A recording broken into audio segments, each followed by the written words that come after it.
Welcome back to the Free Video Books channel. Today we're reading the chapter Introduction of The Time Machine by H.G. Wells. Before we get started, why not like and subscribe? Now, sit tight and let's get into it. The time traveler, for so it will be convenient to speak of him, was expounding a recondite matter to us. His pale gray eyes shone and twinkled, and his usually pale face was flushed and animated. The fire burned brightly, and the soft radiance of the incandescent lights in the lilies of silver caught the bubbles that flashed and passed in our glasses. Our chairs, being his patents, embraced and caressed us rather than submitted to be sat upon, and there was that luxurious after-dinner atmosphere, when thought runs gracefully free of the trammels of precision. And he put it to us in this way, marking the points with a lean forefinger as we sat and lazily admired his earnestness over this new paradox, as we thought it, and his fecundity. You must follow me carefully. I shall have to controvert one or two ideas that are almost universally accepted. The geometry, for instance, they taught you at school is founded on a misconception. Is not that rather a large thing to expect us to begin upon? Said Philby, an argumentative person with red hair.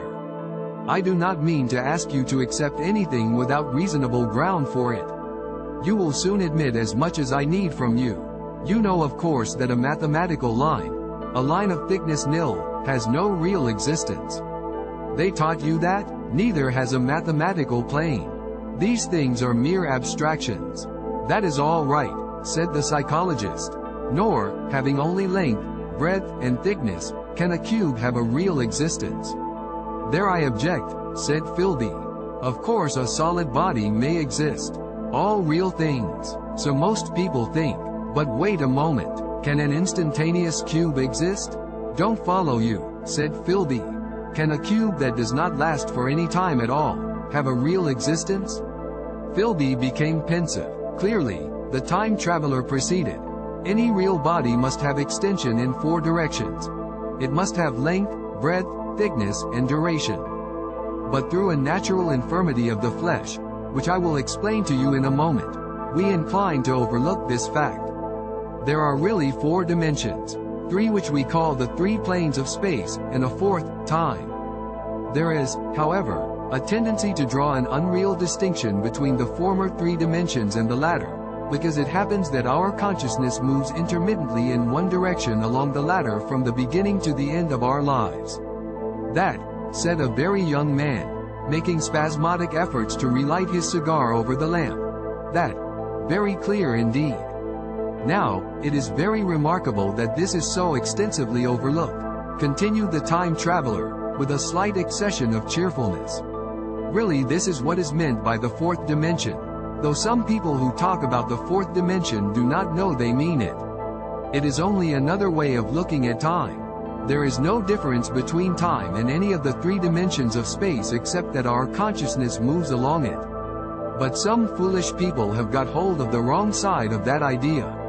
You have all heard what they have to say about this fourth dimension?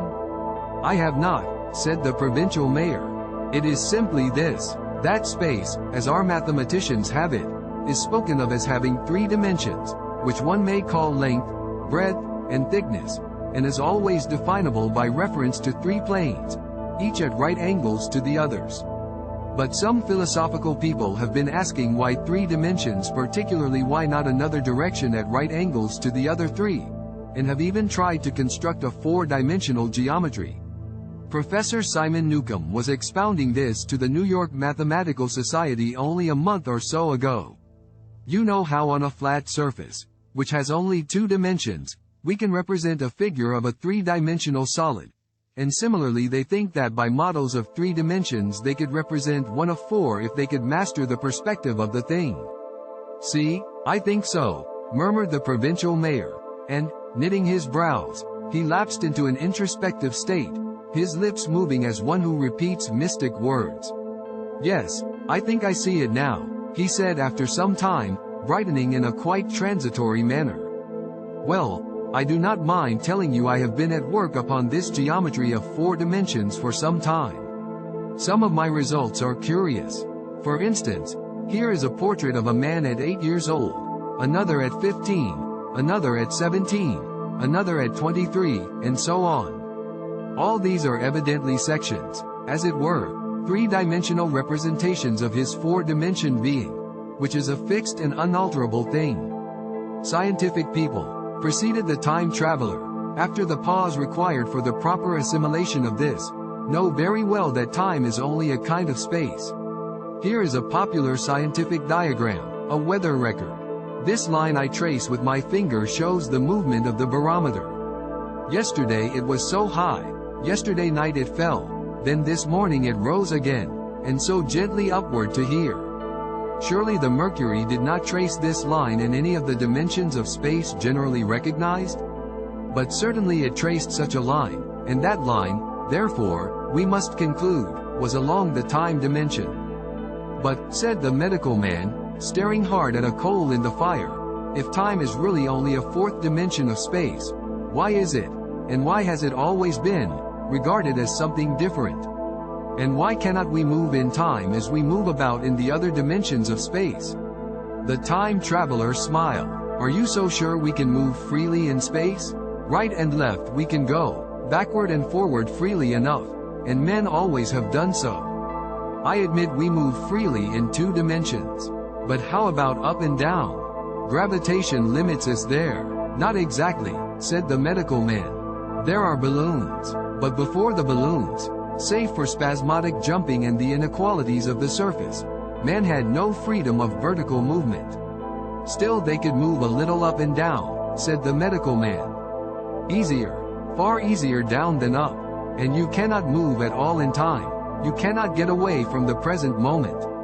My dear sir, that is just where you are wrong. That is just where the whole world has gone wrong. We are always getting away from the present moment.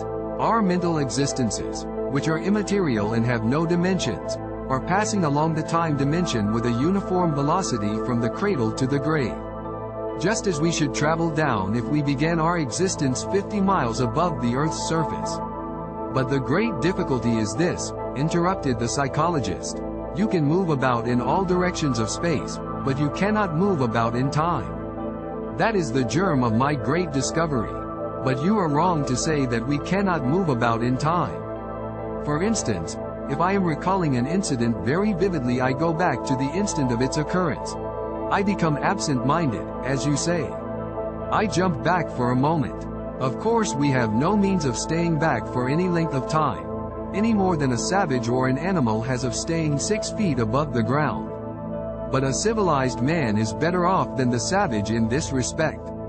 He can go up against gravitation in a balloon, and why should he not hope that ultimately he may be able to stop or accelerate his drift along the time dimension, or even turn about and travel the other way? Oh, this, began Philby, is all. Why not? Said the time traveler. It's against reason, said Philby. What reason? Said the time traveler. You can show black is white by argument, said Philby, but you will never convince me. Possibly not, said the time traveler. But now you begin to see the object of my investigations into the geometry of 4 dimensions. Long ago I had a vague inkling of a machine to travel through time, exclaimed the very young man, that shall travel indifferently in any direction of space and time, as the driver determines. Philby contented himself with laughter. But I have experimental verification, said the time traveler.